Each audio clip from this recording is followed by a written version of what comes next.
Gel. Gelin görüm. Ay dur necədir işte. Ben bilirim yaxşı qalxırsan. Sen burada yatacaksın. Gel.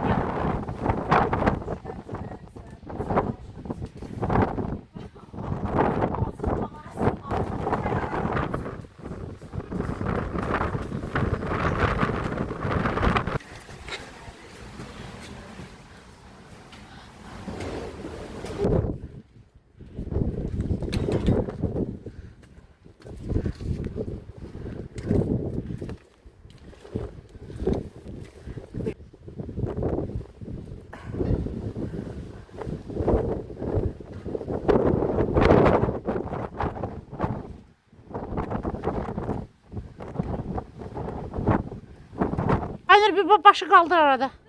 Kaldırsam ne görərsəniz sifət görünür. Gelin.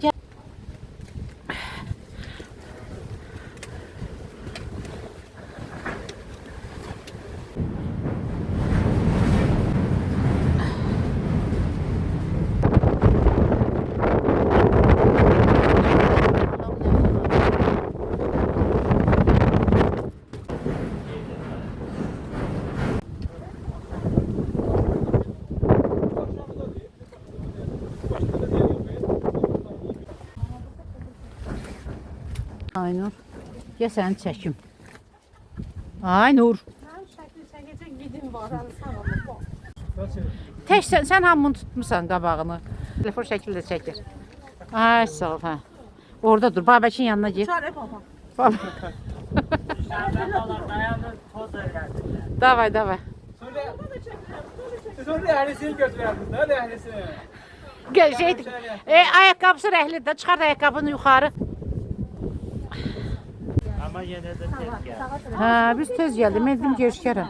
Bu cəmaatı buradan çəkin, burada oturanları. Burada oturanlar.